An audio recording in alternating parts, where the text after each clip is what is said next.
Hello everyone. In last video we have seen about pure substances. Now let's start with impure substances. तो mixture हमारा impure substance होगा. मैंने आपको बताया था आगे भी. जनरली टू टाइप्स के मिक्सचर होते हैं, homogeneous mixtures and heterogeneous mixtures. Homo का मतलब मैंने निकाला था यहाँ पे सेम, यानी कि ऐसा मिक्सचर जहाँ पे आपको पूरा एक ही फेस दिखेगा, सिंगल फेस दिखेगा. यहाँ पे एक से ज्यादा फेस दिखेगा आपको, सिंगल फेस नहीं होगा, जिसको आप हेट्रोजेनियस मिक्सचर बोलोगे. होमोजेनियस मिक्सचर के अंदर जो सॉल्यूशन बनेगा वो ट्रू सॉल्यूशन होगा. उसको आप सॉल्यूशन भी बोल सकती हो या तो ट्रू सॉल्यूशन भी कह सकती हो. But in heterogeneous mixture there are two types of solution, first colloids and second suspensions. तो यहाँ पे मैं आपको सॉल्यूशन की, कॉलॉइड्स की एंड सस्पेंशन की जो भी प्रॉपर्टी बता रही हूँ ये आपको याद रखना है. एग्जाम के अंदर हर बार पूछा जाता है कि write down the properties of colloid particles या write down the properties of true solution, या तो दोनों का डिफरेंस पूछा जाता है. मतलब आता ही है, और सेक्शन सी में 3 मार्क्स के अंदर आता है. तो यहाँ पे मैं आपको जो बता दी हूँ वो ध्यान से देख लेना, तो आपको समझ में आ जाएगा. तो फर्स्ट ऑफ ऑल मैं आपको साइज के बारे में बता रही हूँ.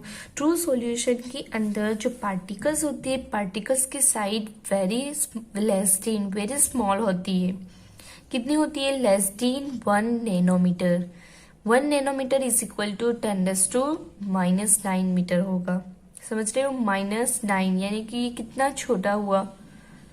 अगर आपके पास सॉल्ट है या शुगर है, उसको आप वाटर में डाल दोगी तो वो मिक्स हो जाएंगे. वहां पे आपको सॉल्ट की या शुगर की जो पार्टिकल्स है वो अलग से दिखाई नहीं देगा. तो ये ट्रू सॉल्यूशन आपका फॉर्म होगा. तो याद रखो, particles are small, less than 1 nanometre, 10⁻⁹ metre. Therefore यहाँ पे पार्टिकल्स बहुत छोटे हैं, इसलिए can not be seen by naked eyes. आप उसको इंडिविजुअली नेक्ड आई से, आपकी आंखों से उसे देख नहीं सकते. उसके बाद जो कॉलॉइड्स है उसके पार्टिकल्स स्मॉल होते हैं, लेकिन इससे थोड़े बड़े होंगे. आप देख सकते हो पार्टिकल्स आर वेरी स्मॉल और उसकी साइज है 1 to 100 नैनोमीटर. इसको भी आप देख नहीं सकते. कॉलॉइड्स के पार्टिकल्स जो है वो भी इससे बड़े हैं लेकिन बहुत छोटे हैं, उसको can not be seen by naked eyes. उसके बाद जो सस्पेंशन है, सस्पेंशन के पार्टिकल्स सबसे बड़े हैं ये दोनों से. तो particles are larger, more than 100 nanometre. Therefore तो इसके पार्टिकल्स आप नेक्ड आई से देख सकते हो. क्लियर? ये पार्टिकल सबसे छोटे, ये पार्टिकल सबसे बड़े, ये दोनों को आप नेक्ड आई से नहीं देख सकते, और कॉलॉइड्स को नेक्ड आई से देख सकते हो. क्लियर? सॉरी, ये दोनों को आप नहीं देख सकते, और सस्पेंशन को आप नेक्ड आई से देख सकते हो. उसके बाद मैं आपको बताऊं कि जो ट्रू सॉल्यूशन होता है हमारा, वो ट्रांसपेरेंट होता है, यानी कि उसकी आर पार आप देख सकते हो. कॉलॉइड्स का जो सॉल्यूशन होगा वो ट्रांसलूसेंट होता है, जिसको आप अर्ध पारदर्शक बोलते हो, यानी थोड़ा भुखड़ा भुखड़ा दिखेगा, थोड़ा कम दिखेगा, आपको विजिबिलिटी थोड़ी कम रहेगी वहां पे से सॉल्यूशन के अंदर. और यहाँ पे जो सॉल्यूशन बनेगा वो ओपेक होगा, यानी कि वहां पे आपको कुछ भी नहीं दिखाई देगा. कोई भी सॉल्यूशन के अंदर आप पार्टिकल्स मिक्स करोगे सस्पेंशन की, तो जो पाथ होगा आपको दिखाई नहीं देगा आपको, तो वो सॉल्यूशन ओपेक हो जाएगा, और पारदर्शक जिसको आप बोलते हो. उसके बाद सॉल्यूशन जो है, ट्रू सॉल्यूशन जो है, उसके जो पार्टिकल्स है can not be separated by filtration. Filtration की प्रोसेस क्या है? सिंपली आप चाय कैसे मतलब बाहर निकालते हो, चाय पत्ती कैसे बाहर निकालते हो? तो फिल्ट्रेशन करके, जो आपके घर में गढ़नी वगैरह होती है उससे. तो वैसे अगर ये ट्रू सॉल्यूशन को आप फिल्ट्रेशन करने जाओगी तो इसी सिंपली मेथड से, तो वो फिल्टर नहीं होंगे.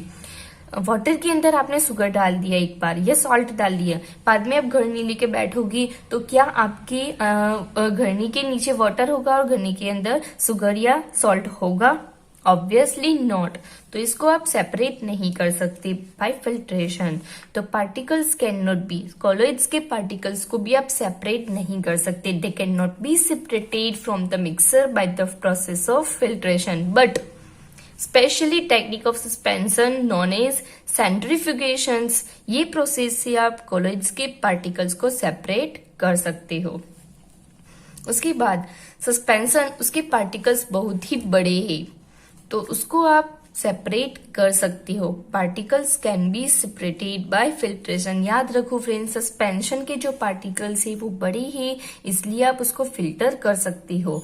सपोज आपने वाटर के अंदर सैंड डाल दी है तो आप उसको फिल्टर करने बैठोगे, गड़ने लेके बैठोगे तो आप ऑब्वियसली कर सकते हो, वाटर नीचे चला जाएगा और आपकी सैंड ऊपर रह जाएगी। तो आप फिल्ट्रेशन से सिर्फ फिल्टर कर सकते हो। उसके बाद बहुत ही इंपॉर्टेंट टॉपिक आ रहा है, does not scatter the beam of light. तो इसके अंदर आपको किसके बारे में पढ़ना है, तो टिंडल इफेक्ट के बारे में। एक साइंटिस्ट था, उसके नाम के ऊपर से ये इफेक्ट का नाम रखा गया है। ये टिंडल इफेक्ट क्या है फ्रेंड्स, तो मैं आपको बता दूं कि जब रूम बंद होता है, क्लोज होता है, तो कहीं पे विंडो के अंदर होल होगा तो वहां से आप देख सकते हो। तो होल के अंदर से जो लाइट होगी, लाइट का जो पाथ है पूरा विजिबल होगा आपको।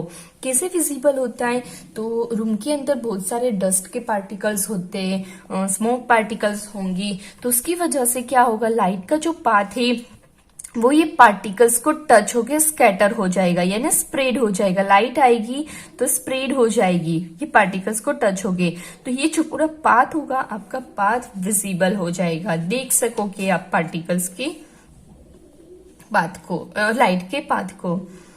तो फ्रेंड्स यहाँ पे जो ट्रू सॉल्यूशन होता है, ट्रू सॉल्यूशन के अंदर पार्टिकल्स बहुत ही छोटे होते हैं, बहुत ही स्मॉल होते हैं, तो उसकी वजह से क्या होता है, वो लाइट को स्प्रेड नहीं कर सकते, वो स्कैटर नहीं कर सकते, लाइट को स्प्रेड नहीं कर सकते। इसलिए वहां पे आपको जो पाथ होगा, जो लाइट का जो पाथ है वो विजिबल नहीं होगा।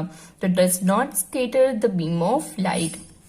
यहाँ पे पार्टिकल्स इससे बड़े हैं, बड़ी पार्टिकल्स होंगी तो क्या करेंगे, वो लाइट के पाथ को स्कैटर कर लेंगे, यानी कि वो स्प्रेड कर लेंगे, तो आपका जो पाथ है आपको दिखेगा। लाइट कौन से पाथ पे से जा रही है वो पूरा पाथ आपको दिख सकता है, देख सकते हो आप। सिमिलरली यहाँ पे जो सस्पेंशन है, सस्पेंशन के पार्टिकल्स भी स्कैटर और बीम ऑफ लाइट कर सकते हैं। मैं आपको यहाँ पे फिगर के अंदर दिखा देती हूँ। तो देखो, फर्स्ट नंबर के अंदर मैंने यहाँ पे ट्रू सॉल्यूशन लिया हुआ है। कौन सा सॉल्यूशन है, ट्रू सॉल्यूशन। ये वाटर है, वाटर के अंदर कुछ सॉल्ट या शुगर आप ऐड कर लो। यहाँ पे आप ले लो कॉलोइड सॉल्यूशन, मिट्टी वगैरह कुछ यहाँ पे डाल दोगी। तो देखो, ट्रू सॉल्यूशन के अंदर पार्टिकल्स बहुत ही छोटे हैं, नेक्ड आई से आप देख नहीं सकती हो, तो जो लाइट आ रही है ये पार्टिकल्स स्कैटर नहीं कर रही है, इसलिए यहाँ पे पाथ विजिबल नहीं है, आपको लाइट नहीं दिखेगी। बाद में यहाँ पे लाइट दिख रही है, क्योंकि कॉलोइड्स के अंदर जो पार्टिकल्स है वो पार्टिकल्स क्या कर रहे हैं, ये लाइट के जो बीम है उसको स्कैटर कर रहे हैं, स्प्रेड कर रहे हैं, इसलिए आपको यहाँ पे जो लाइट का पाथ है, path of light becomes visible, यहाँ पे दिखेगा। देखो, ये लाइट यहाँ से यहाँ जा रही है, आपको कंप्लीटली दिखेगा। ये वाटर एंड सॉल्ट का सॉल्यूशन ले लो, यहाँ पे मिल्क ले लो, और टॉर्च आपके घर में अवेलेबल होती है, तो ये आप प्रैक्टिकली देख सकते हो, प्रैक्टिकल करके अपने घर के अंदर देख सकते हो। तो ये सारी प्रॉपर्टी आपने देख ली, लेकिन ये जो सॉल्यूशन है, कॉलोइड्स एंड सस्पेंशन है, उसके एग्जाम्पल मैं आपको बता दूं तो इजीली आपको समझ में आ जाएगा। तो एग्जाम्पल है सॉल्ट प्लस वाटर, यहाँ पे एग्जाम्पल है मिल्क कोलोइड के अंदर। उसके बाद सस्पेंशन के अंदर अगर आप वाटर के अंदर चॉक पाउडर को डाल दो या वाटर के अंदर सैंड डाल दोगी तो वो सस्पेंशन हो जाएगा। उसके बाद कॉलोइड्स का भी मैं आपको एक एग्जांपल बता सकती हूँ कि अगर वाटर के अंदर आप मड कीचड़ को डाल दोगी तो वो एक कॉलोइड सॉल्यूशन बन जाएगा। फ्रेंड्स, मैं आपको एक चीज यहाँ पे और बता दूं कि a solution has a solvent and solute as its component. Solution किससे बना होता है? सॉल्यूट एंड सॉल्वेंट से बना होता है। सिंपल मैं आपको बता दूं, सॉल्यूशन के अंदर जो भी पार्टिकल्स मिक्स किए हैं उसको सॉल्यूट कहेंगे, यानी कि जिसकी कंसंट्रेशन कम है उसको सॉल्यूट कहेंगे और जिसकी कंसंट्रेशन ज्यादा है उसको हम सॉल्वेंट कहेंगे। सपोज मैंने यहाँ पे सॉल्ट एंड वाटर को मिक्स किया हुआ है तो सॉल्ट हमारा सॉल्यूट हो जाएगा, और सॉल्ट को किस में मिक्स कर रही हो? तो वाटर के अंदर, तो वाटर हमारा सॉल्वेंट हो जाएगा। लेकिन एग्जाम के अंदर अगर आपको डिफाइन लिखनी है तो पर्टिकुलर डिफाइन में आपको बता दूं, सॉल्वेंट की डिफाइन क्या होगी? The component of the solution that dissolves the other component in it is called the solvent. और सॉल्यूट की क्या हो जाएगी? The component of the solution that is dissolved in the solvent is called the solute. Clear? उसके बाद अगर हमारा solution colloidal solution है तो कॉलोइडल सॉल्यूशन के अंदर जो भी मिक्स किया हुआ है, जो भी पार्टिकल्स मिक्स किए हैं वो डिस्पर्स्ड फेज कहलाएगा, और ये पार्टिकल्स जो भी मीडियम के अंदर मिक्स किया है उसको डिस्पर्सिंग मीडियम कहेंगे, और जो सॉल्यूशन बनेगा उसको कॉलोइडल सॉल्यूशन कहेंगे। सिमिलरली यहाँ पे सस्पेंशन के अंदर जो पार्टिकल्स होते हैं उसको हम सस्पेंडेड पार्टिकल्स कहते हैं, और ये पार्टिकल्स जिसमें मिक्स किए हैं तो उसको मीडियम कहेंगे, और ये मीडियम और पार्टिकल्स दोनों कंबाइन होके हमारा सस्पेंशन हो जाएगा।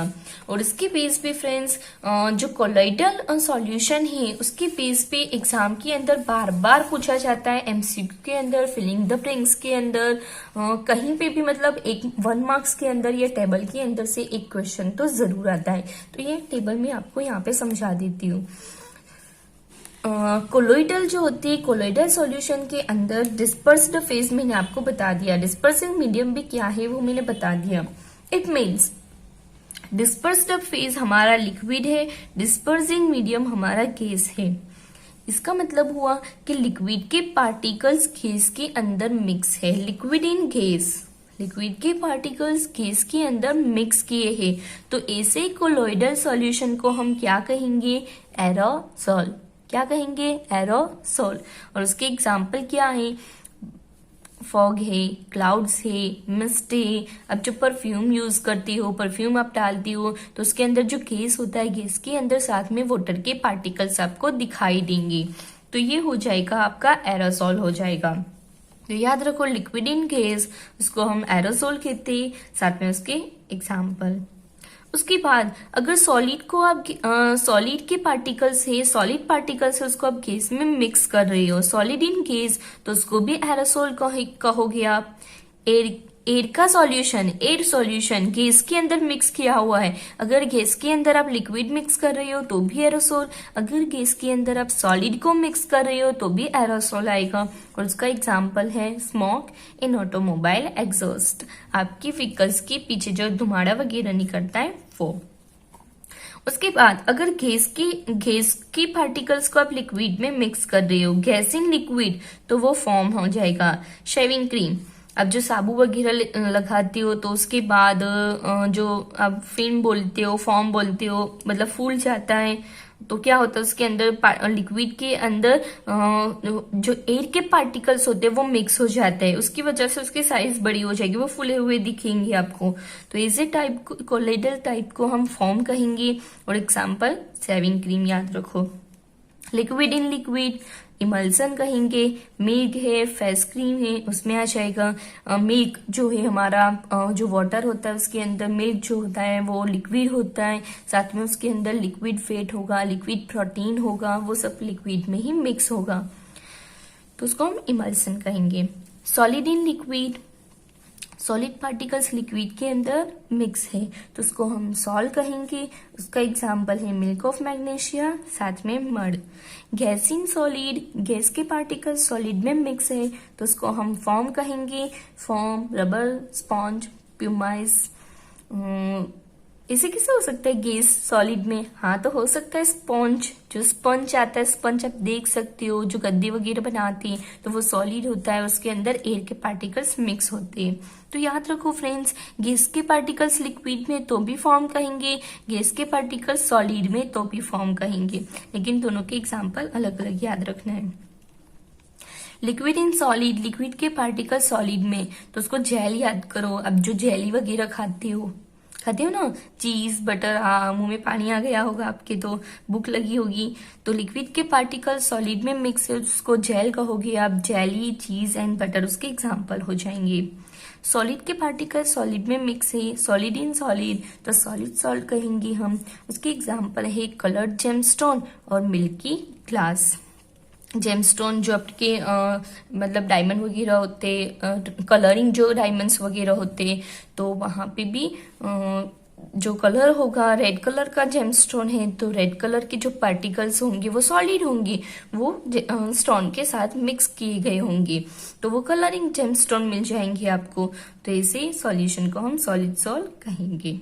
क्लियर। और ये प्यूमाइस क्या है, ये भी एक पत्थर है, सॉलिड पत्थर होता है, उसके अंदर थोड़े थोड़े होल्स होंगे जहाँ पे एयर के पार्टिकल्स मिक्स किए होंगे। वो बहुत ही हल्का होता है, लाइट होते हैं, लाइट